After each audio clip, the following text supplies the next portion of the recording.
Olá, meus amados irmãos do curso Memorial de Teologia Básica. Sejam bem-vindos à aula 3 do nosso módulo Apologética Cristã. Bem, hoje nós vamos trabalhar o capítulo 4 e o 5 e... Bem, acho que já disse tudo, né? Vamos trabalhar? Vamos lá. O capítulo 4 começa com uma questão muito pertinente para os dias atuais e que a gente vê ela sendo feita constantemente, principalmente quando as pessoas estão enfrentando uma questão grave dentro da sua vida, da sua história, da sua família, seja ela por meio do luto, seja ela por meio da perda de um emprego, de uma crise, etc. Como crer em um Deus amoroso que permite o sofrimento? Historicamente, as pessoas tentam responder essa pergunta, primeiro tirando Deus da cena. E isso implica em colocar toda a responsabilidade do sofrimento humano no próprio homem. Afinal, se Deus não existe, quem causa o sofrimento é o próprio homem. Mas, insatisfeitos, porque ninguém quer levar a culpa, começa-se então a discutir a ideia da possibilidade de Deus existir, mas que ele cometeu o erro de criar o homem, colocando então na berlinda o nosso Senhor, botando toda a responsabilidade do sofrimento, da culpa, da tristeza em Deus, isentando completamente o homem da sua responsabilidade no sofrimento. E uma outra forma de você responder isso é até concebendo a ideia da existência de Deus, mas que ele não é amoroso a ponto de evitar o sofrimento. Ou seja, Deus perdeu o controle sobre a sua criação. Essa última justificativa, em particular, ela é muito considerada entre cristãos, inclusive pessoas que já estavam há anos na igreja e se afastaram devido a uma situação de sofrimento e de dor, justamente por até crerem na existência de Deus, mas não compreenderem a profundidade do seu amor, e aí afirmam coisas como: ele não é amoroso, ele não é justo, ele não me ama, essas coisas que a gente geralmente faz. E nessa ausência de Deus na resposta, porque mesmo concebendo a existência de Deus, mas rejeitando a sua essência, por exemplo, amorosa, de uma certa maneira você acaba rompendo com a ideia de que Deus realmente existe, né? A gente simplesmente fraciona Deus ou gera um Deus, como a gente viu nos capítulos anteriores, a partir das necessidades da nossa mente, a partir das respostas que nós queremos receber. Então, isso é complicado, porque não é propriamente Deus, mas sim uma imagem do Deus verdadeiro. Uma imagem bem distorcida até. Mas a gente precisa responder todas essas questões do sofrimento a partir sim da presença de Deus, porque a presença de Deus é a solução e não o problema. E aí a gente precisa partir de um pressuposto básico: Deus existe, ele é justo, ele é amoroso. Dessa maneira a gente compreende que a natureza do sofrimento não possui respostas absolutas. Sim, a gente pode saber a origem do sofrimento, mas a gente nunca vai conseguir entender por que uma pessoa morre tão jovem, ou porque um bebê nasce morto sai da barriga da mãe já morto. A gente nunca vai compreender por que tem tanta guerra, sofrimento, doenças. A resposta absoluta para o sofrimento é muito difícil.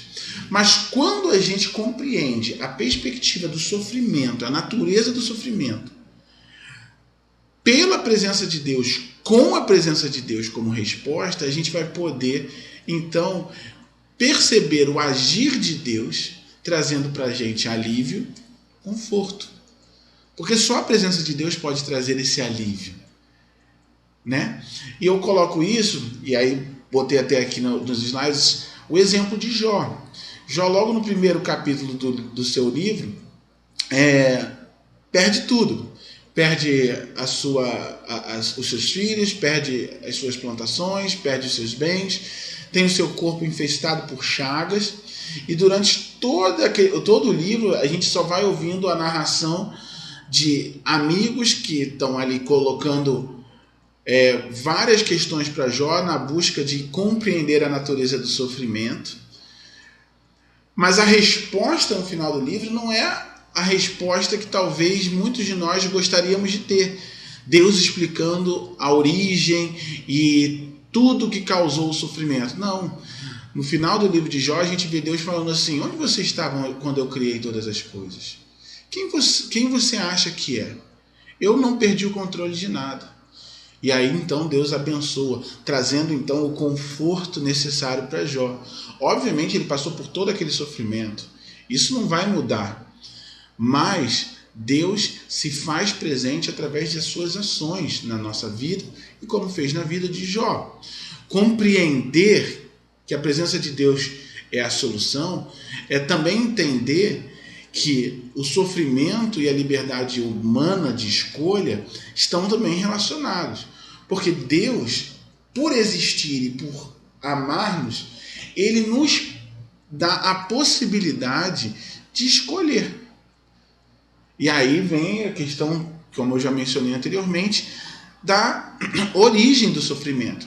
Todas as questões sociais, misérias, desastres de toda a ordem, sejam elas naturais ou não, demonstram que há um desequilíbrio dentro da criação, muitos deles ocasionados pelas escolhas humanas. Porque, de fato, os animais eles seguem o equilíbrio da natureza. Eles comem os frutos da natureza, eles têm toda uma relação do ecossistema, da biodiversidade, mas aí com a ação humana, alterando tudo, desequilibrando tudo, o sofrimento se torna consequência dos nossos desequilíbrios e das nossas escolhas. E a presença de Deus como solução vem não no sentido de perder o controle da criação, muito pelo contrário. Ele continua sendo Deus supremo e soberano sobre tudo e sobre todas as coisas, mas ele permite ao ser humano que ele faça suas próprias escolhas. E temos que entender que Deus, a partir da compreensão do sofrimento, mas com a presença de Deus como resposta, Deus detém o sofrimento. Ele interveio na história através de Jesus. O castigo que nos trouxe a paz, que nos traz a paz. Ele usa os nossos dons e talentos, a nossa vida, para poder abençoar pessoas. São as maneiras que Deus usa para controlar o sofrimento. No meio da dor, você ter um ombro amigo. Isso é o Senhor demonstrando a sua presença para conosco. No meio da dor. Deus faz milagres. Deus intervém através de milagres também. Quando isso for para a glória dele, quando ele entender como algo realmente importante e necessário. Que a vontade dele é boa, perfeita e agradável. Isso é inquestionável. E ele faz tudo isso mediante a graça. E essa palavra é tão maravilhosa, porque a graça é um favor imerecido. Nós não merecemos, mas mesmo assim o recebemos. Então, observar toda a perspectiva do sofrimento a partir do reconhecimento da presença de Deus, da sua soberania, da sua supremacia, da sua justiça e do seu amor, traz para a gente, com certeza, conforto necessário. Mas, lembremos, nesse mundo teremos aflições, mas tem de bom ânimo. O nosso Senhor já venceu esse mundo. E o autor então continua, a partir da pergunta inicial do livro, colocando sobre a questão do sofrimento, como podemos transformar então todo esse sofrimento, transformar o mal a partir da existência de Deus. Quando a gente faz isso, crer na existência de Deus, nós temos certeza primeiramente que todo sofrimento passará, porque o bem triunfará sobre o mal.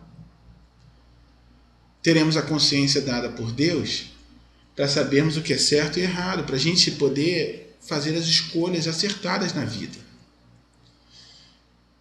as decisões nossas podem gerar desequilíbrios, muitos desequilíbrios.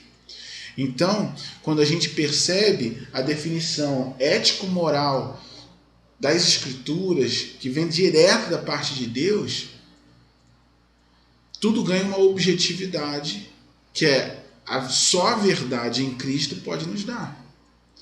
Teremos sim a consciência do que escolher como certo e como errado. Quando isso acontece, a gente testifica que não só confiamos nas Escrituras, mas no Deus das Escrituras. E com certeza deixaremos, de uma vez por todas, toda a superficialidade imediatista da vida.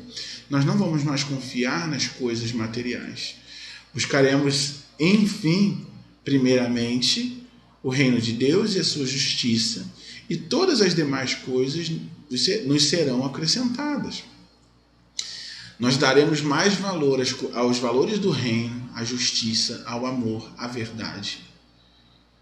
Isso transforma o mal, transforma o sofrimento. E isso só acontece pela crença na existência de Deus. Creiamos também que Deus, ele é justo e amoroso, pois só dessa maneira nós entenderemos profundamente que a morte de Jesus para a expiação e justificação dos nossos erros em si encerra qualquer possibilidade de quê? De condenação. Isso só vai acontecer, obviamente, quando nós nos arrependermos dos nossos pecados, pedirmos perdão, ele nos concederá esse perdão pela sua justiça, pelo seu amor. E isso não fere a liberdade de escolha, porque nós estamos fazendo isso de uma maneira natural, compreendendo o que Deus fez por nós. Então, ao lembrarmos do sacrifício de Jesus, entendemos claramente que ele sofreu por nós para que nós não vivêssemos uma vida sem esperança em meio ao sofrimento. Ele não disse que nós não teríamos aflições nesse mundo. Muito pelo contrário. No mundo tereis aflições. Lembre-se sempre disso.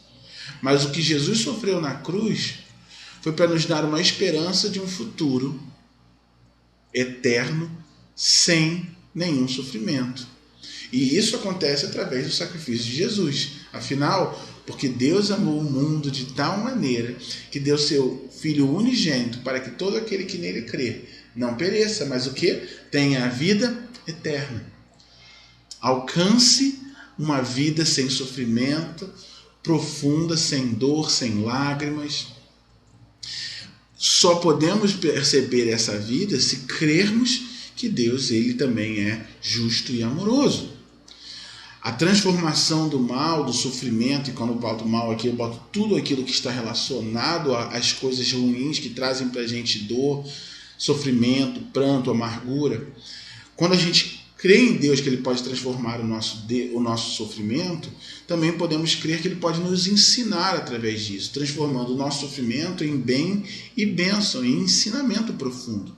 Entenderemos primeiramente que um dia todo de sofrimento irá terminar.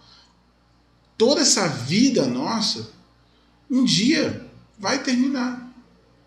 A esperança no eterno, a fé no eterno. E Deus limpará de seus olhos toda lágrima.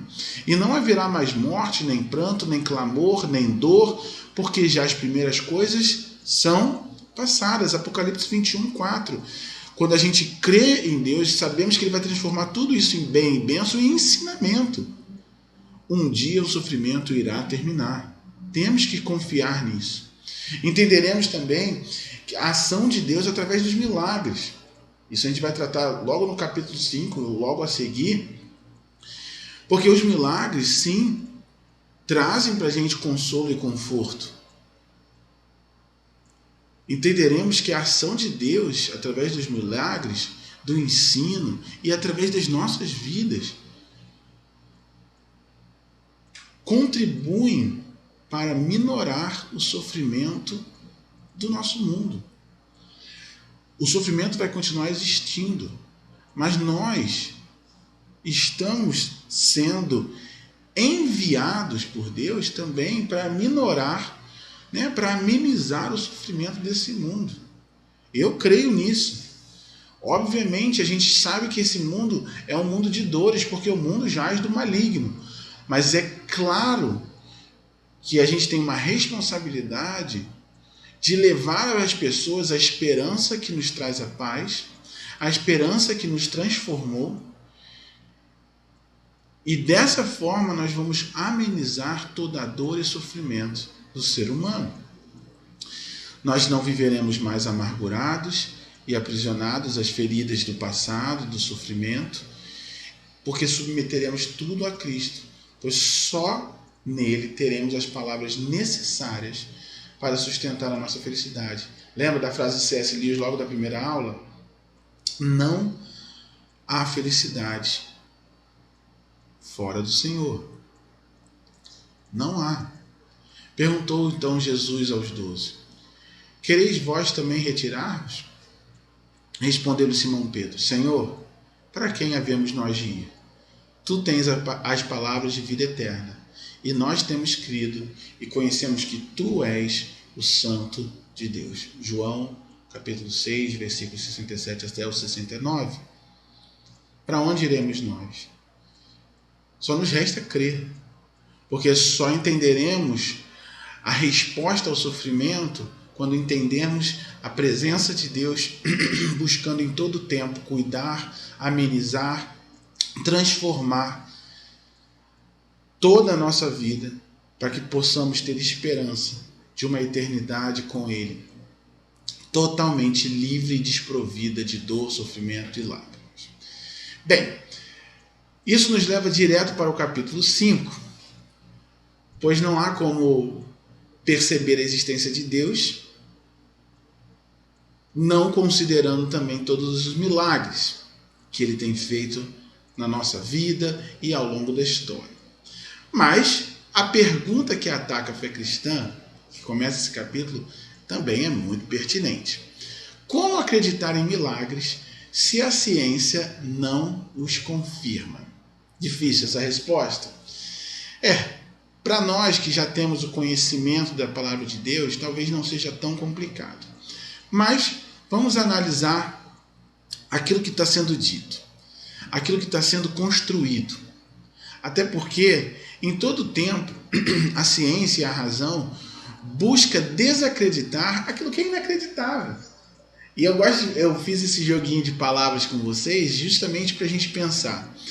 O milagre é algo realmente inacreditável, porque não é palpável, não tem experimentação científica, não tem teste para comprovar se é ou não é. Quando o inacreditável passa a ser desacreditado pela ciência, a gente tem uma questão. Então, a gente consegue ver que a ciência, através da clonagem, dos avanços tecnológicos, buscam testificar de maneira científica que o conhecimento em si é onipotente e onisciente. O homem quer tomar de Deus todo o poder e toda a ciência, buscando de uma forma muito explícita a necessidade de tentar tratar a fé como algo obsoleto, inútil, alienante. Porque assim, além de excluir de uma vez por todas a fé da vida das pessoas, exclui também a presença de Deus no meio de nós. Muitos cristãos, na tentativa de explicar milagres de maneira científica, tentando evidenciar e responder isso de maneira científica, acabam pondo em prova também a sua fé e crença no poder e na ação de Deus na humanidade, invalidando inclusive milagres que foram registrados nas Escrituras e que não podem ser comprovados cientificamente. Com os avanços da ciência, até mesmo cristãos têm sido alvo, presas fáceis, desse questionamento científico. E nessa constante busca de provas, teorias e complexidade, a busca da prova do milagre, a gente tem que perceber com os olhos espirituais com os olhos da fé, questões relacionadas também, aí, como eu falei no capítulo anterior, ao sofrimento. E aí eu gostei muito do exemplo que o autor coloca no livro com relação à fé e à saúde. Né? Ele trabalha a questão dos efeitos da oração intercessória. Se gera só um bem-estar ou se produz cura. Nós sabemos, o texto bíblico é bem explícito nisso, que fala que a oração do justo pode muito em seus efeitos, mas esse texto é muitas vezes mal interpretado. Não quer dizer que a gente vai receber tudo aquilo que a gente pede de Deus. Não quer dizer também que a gente vai determinar coisas para Deus. E isso é interessante falar, porque a gente ouve muito esse discurso, né? Eu determino. E a gente sabe que a oração em si ela não tem poder, porque quem tem poder, todo poder é o Senhor.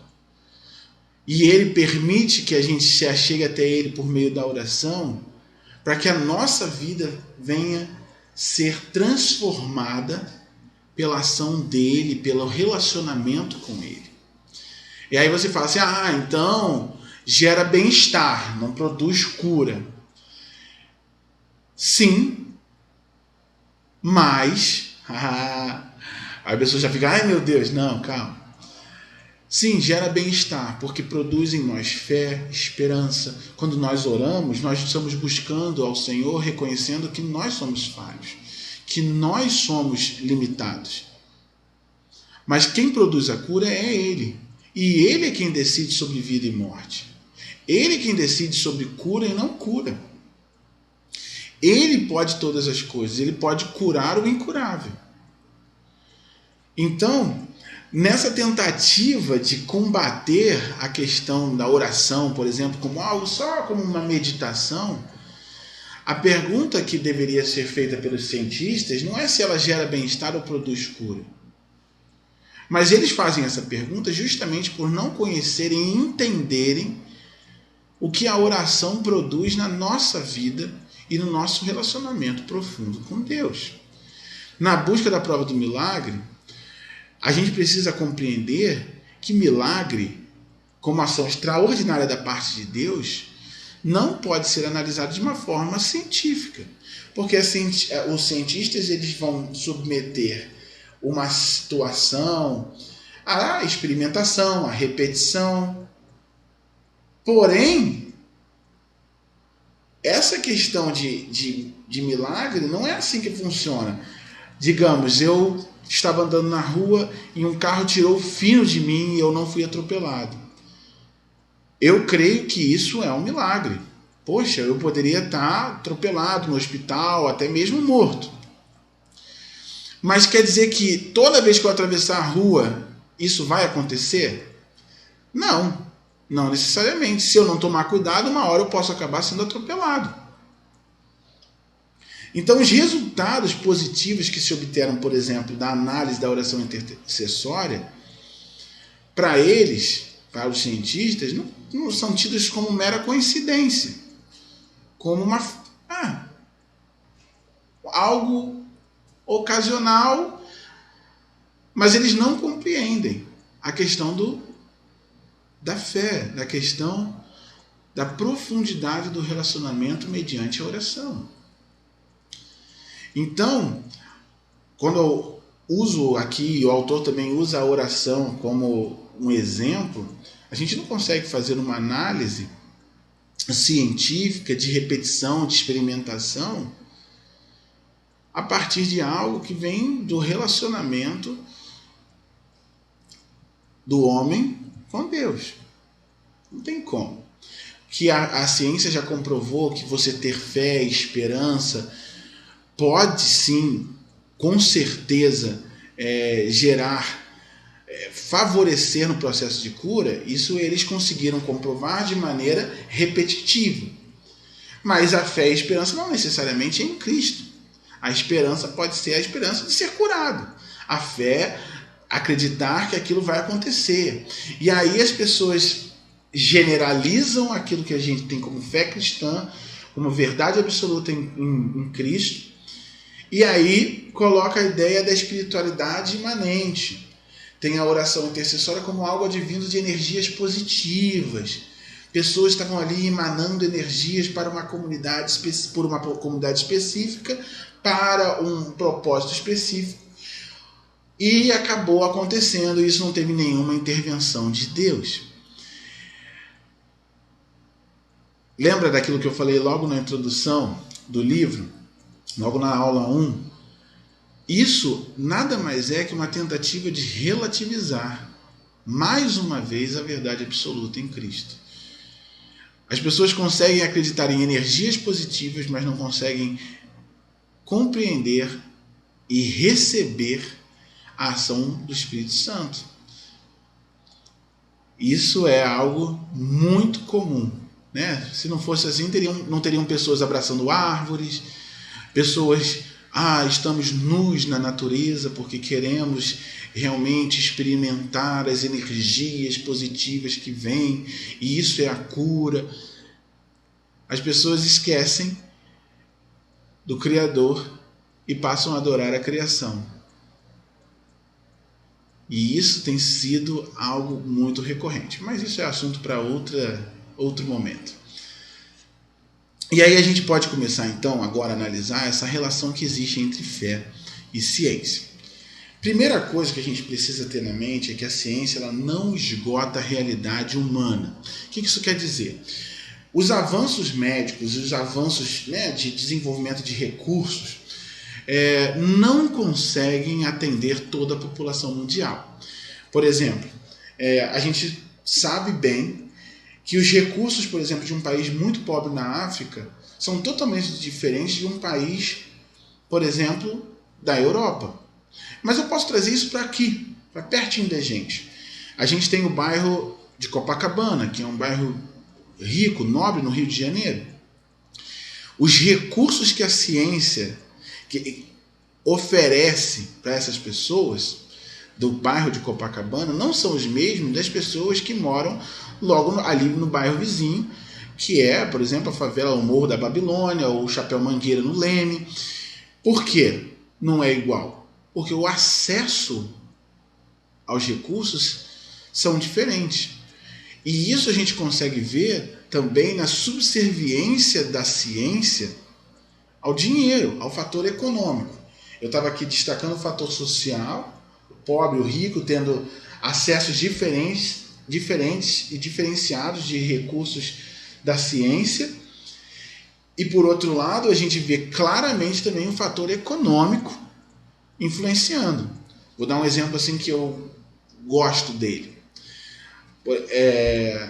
A AIDS o vírus da AIDS não tem cura. Ele tem uma série de remédios que a pessoa que é soro positiva precisa tomar para amenizar e controlar os efeitos do vírus no seu corpo. E esses remédios são caríssimos. O nosso governo, ele, através de uma ação junto ao SUS, financia esse coquetel. Mas imaginem que um laboratório que produz esse coquetel, esse monte de remédios que são caríssimos, descobre a cura e o remédio custe somente $1. É de interesse da ciência botar esse remédio de $1 que cura o vírus da AIDS, remove-o do seu corpo e difundi-lo no mundo? Se ele continua ganhando bilhões com esses coquetéis que nada fazem a não ser amenizar os efeitos do vírus? Estou dando um exemplo, não estou falando que isso aconteceu ou acontece, ou eu li alguma coisa, não. Estou dando aqui um exemplo hipotético. Infelizmente, a ciência não esgota a realidade humana também porque ela é subserviente dos fatores econômicos, do fator lucro. A funcionalidade do nosso corpo ela pode ser muito bem explicada, por exemplo, biologicamente. Os médicos vão fazer um tratamento no seu corpo, eles vão, para determinada doença, eles vão aplicar pomada X, remédio Y, eles já têm uma caminhada, não precisa de cirurgia e tudo mais. Mas a ciência não consegue explicar como pessoas que tinham doenças incuráveis foram curadas. como pessoas de doenças incuráveis que morreram, retornaram da morte. Eles tentam atribuir isso a uma coincidência, mas isso mostra, mais uma vez, a limitação da ciência com relação à realidade humana. Quantas vezes nós já ouvimos exemplos de médicos falando, não, a sua doença, estamos esperando, talvez você tenha mais 1 mês de vida, 3 meses de vida, 1 semana. Passa-se o tempo e aquela cura chega e a pessoa é completamente restabelecida. A ciência não consegue esgotar a realidade humana. Uma outra coisa que a gente precisa destacar, que a ciência, mesmo não esgotando a realidade humana, ela é necessária.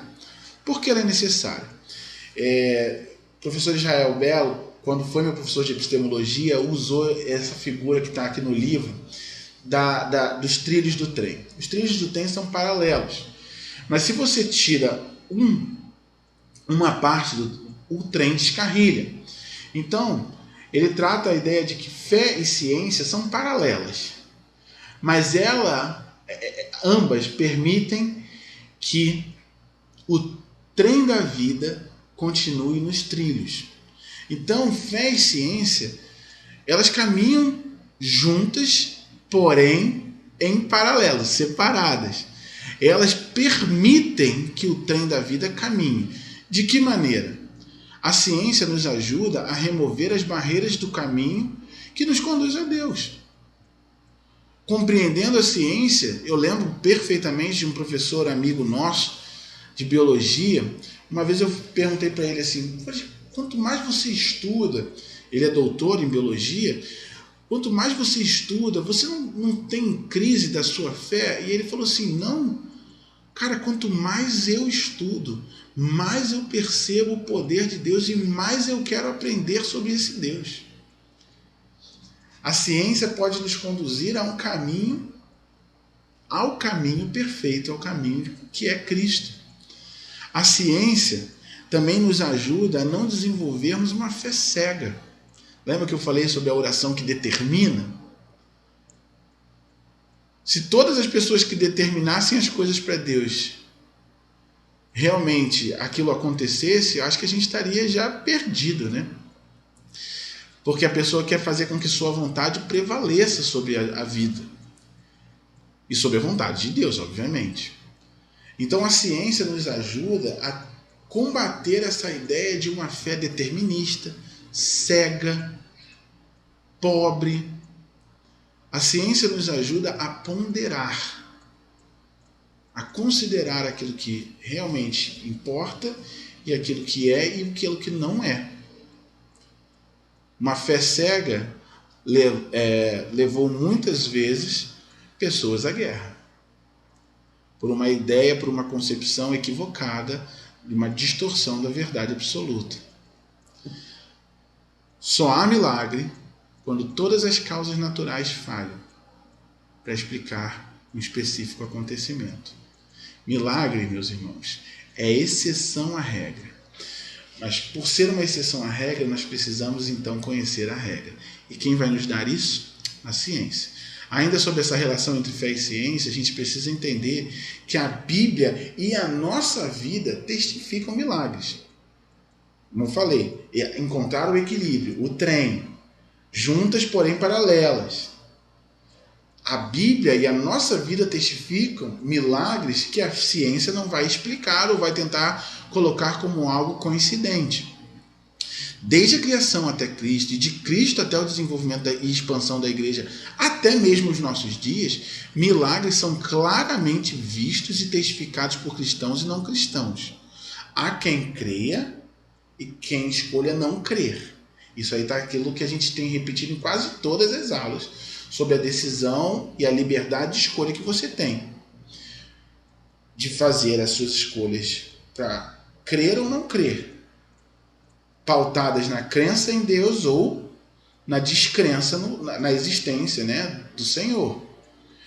E isso pode acontecer, essa decisão, mesmo você presenciando os milagres na sua fé, na sua frente.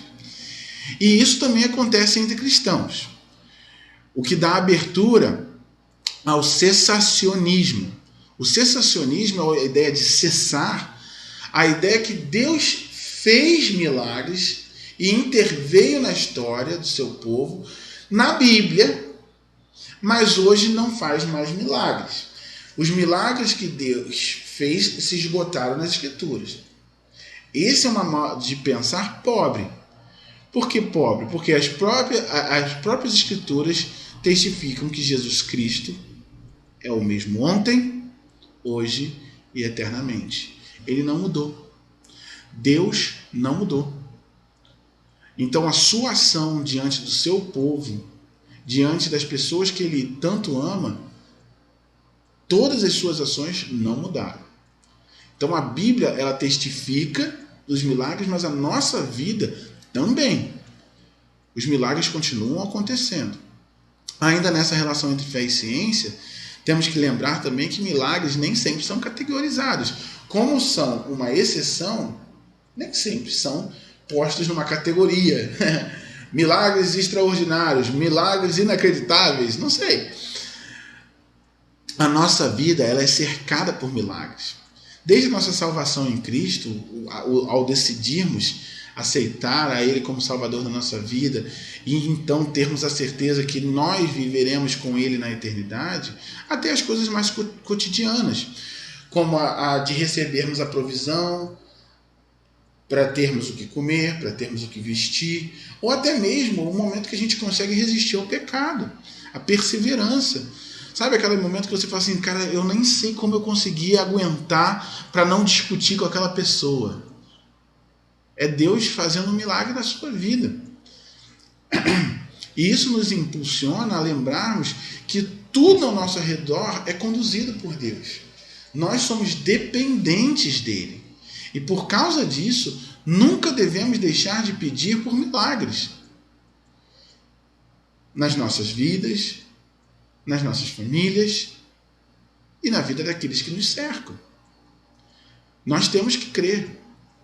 Eu lembro de um pastor amigo dizendo que falava assim, eu oro pelo milagre do governo da Coreia do Norte cair. Aí eu falei, caramba? Aí ele disse, porque só com esse governo saindo teremos abertura para pregar o evangelho livremente naquele país. É um milagre, porque é um poder que se perpetua por tantos e tantos anos. Mas podemos crer no milagre. Albert Einstein vai afirmar, há duas maneiras de viver a vida. Uma é achar que nada é milagre, e a outra é pensar que tudo é milagre. Estejamos prontos para dialogar, porque milagres nem sempre terão comprovação. Mas a gente tem que estar pronto, lembrando dos 10 mandamentos do apologista, do apologeta cristão, sermos humildes e prontos para ouvir.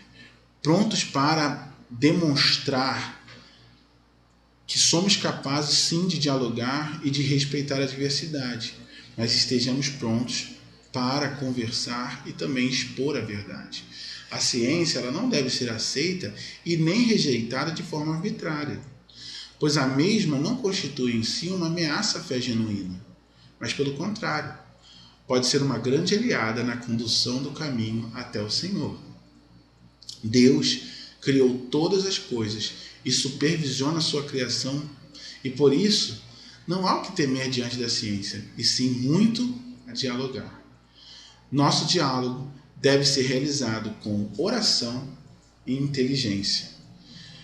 Para isso, a gente precisa crer de uma maneira embasada nas Escrituras, rompendo com aquela ideia da fé cega.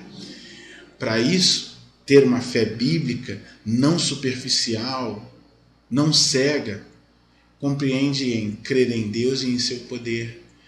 E isso não nos isenta de enfrentar tribulações, até o capítulo anterior, sofrimento, e questões de ingerência da nossa própria vida, sejam circunstâncias causadas por circunstâncias internas, crises emocionais, depressão, o que for, ou crises externas, a morte de alguém, o sofrimento advindo de uma perda ou de um desemprego, o que for.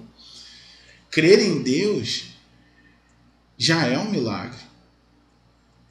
e entender que Ele está cuidando de nós, perfeito, saber que Ele não perdeu o controle. Crer no amor de Deus também não significa ter tudo o que queremos, mas entender que Ele é tudo o que precisamos, aquilo que necessitamos. Ele é tudo. E por Ele ser tudo, Ele tem tudo. E nós necessitamos. Uma fé embasada nas Escrituras crê na palavra de Deus, como a palavra de Deus. É perceber que ela é perfeita, absoluta e aponta a nós o caminho da salvação eterna. Crer é uma decisão corajosa de se arrepender dos pecados e se comprometer a viver uma vida com Deus e em prontidão para defender a fé, a razão da nossa esperança, para que outros possam tomar a mesma decisão. Deus abençoe. Espero que tenha sido claro o conteúdo dessa aula. Espero que vocês sigam comigo, que ainda temos aí mais alguns capítulos pela frente.